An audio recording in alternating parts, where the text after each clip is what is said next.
प्रधानमंत्री नरेंद्र मोदी का ऑपरेशन सिंदूर को लेकर पहला रिएक्शन सामने आया है और उन्होंने कहा है कि हम सब के लिए एक गर्व का दिन है।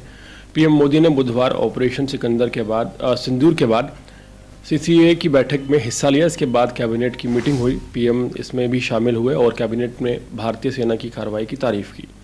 भारत ने ऑपरेशन सिंदूर से पहलगाम समेत कई आतंकी हमलों का बदला ले लिया है। सेना ने 6 और 7 मई रात पाकिस्तान और पीओके में 9 आतंकी ठिकानों को निशाना बनाया और उन्हें तबाह कर दिया।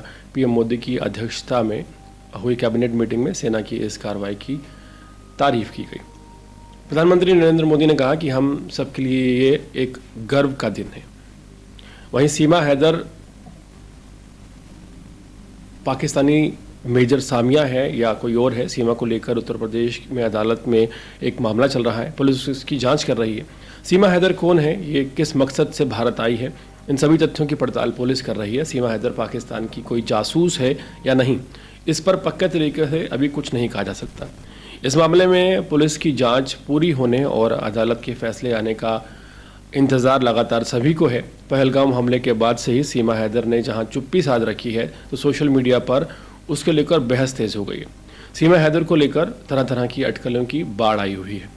इसी बीच कुछ लोग एक तस्वीर के साथ ये दावा कर रहे हैं कि सीमा असल में पाकिस्तानी मेजर है। ये तस्वीर पहले भी वायरल हुई थी। कई सवाल हैं जो इस पूरे मामले को और भी ज़्यादा संदिग्ध बनाते हैं। सबसे पहला तो सवाल ये है कि सीमा के किसी भी दस्तावेज़ में उसका सरनेम क्यों नहीं है, जबकि जो दस्तावेज सामने आए हैं उसमें उनके पति, बच्चों और पिता के पूरे नाम मौजूद हैं। यह सवाल महत्वपूर्ण है क्योंकि नाम किसी व्यक्ति की पहचान का मूल आधार होता है।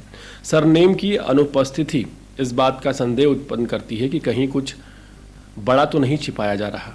दूसरा बड़ा सवाल यह है कि उसका नाम सीमा है या असल में साइमा है। एक मुस्लिम परिवार में जन्मी एक पाकिस्तानी की बेटी और एक पाकिस्तानी की बीवी का नाम सीमा कैसे हो सकता है, जबकि पाकिस्तान में सीमा शब्द का चलन ही नहीं है। वहाँ तो जद या हद जैसे शब्दों का प्रयोग किया जाता है सीमा के लिए। ऐसे में सीमा नाम का होना अपने आप में एक बहुत बड़ा संदेह पैदा करता है। क्या ये केवल एक इत्तेफाक है या फिर किसी गहरी साजिश का सोची समझी रणनीति है? भारत में आकर एक कट्टर सनातनी महिला की छवि बनाना, लेकिन पहले से ही अपने लिए एक हिंदी भाषी नाम चुनना, ये दर्शाता है कि वो पहले से ही योजना के तहत काम कर रही थी। उसका साइमा होने की संभावना बहुत ज़्यादा नज़र आ रही है सीमा की। कई फिल्मों में हमने देखा है कि एक महिला जासूस कैसे एक देश से दूसरे देश में जाकर वहाँ के अनुसार अपना नाम रख लेती है, परिवार बसाती है, यहाँ तक कि बच्चे भी पैदा करती है, लेकिन अपने मकसद को नहीं भूलती। सीमा हैदर ने लगभग ऐसे सभी पड़ाव बड़ी आसानी से भारत में आकर पार कर लिए। सबसे ज़्यादा चौंकाने वाली बात यह है कि हमारे देश का राष्ट्रीय मीडिया, नेशनल मीडिया जिसे कहा जाता है, इस पूरे मामले को लेकर जनता को लगातार गुमराह कर रहा है। एक पाकिस्तानी महिला को कट्टर सनातनी महिला के रूप में प्रस्तुत करने में दिन रात बिजी है।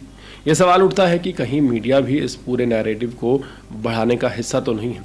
सवाल ये भी है कि आखिर सीमा जो कि पाकिस्तान में जन्मी थी, इतने हिंदी भाषी नाम के साथ किस तरह से भारत में एंटर हो जाती है, और सवाल पूछने की बजाय सीमा को प्रोटेक्शन देने का काम तमाम तरह के जरियों से किया जा रहा है।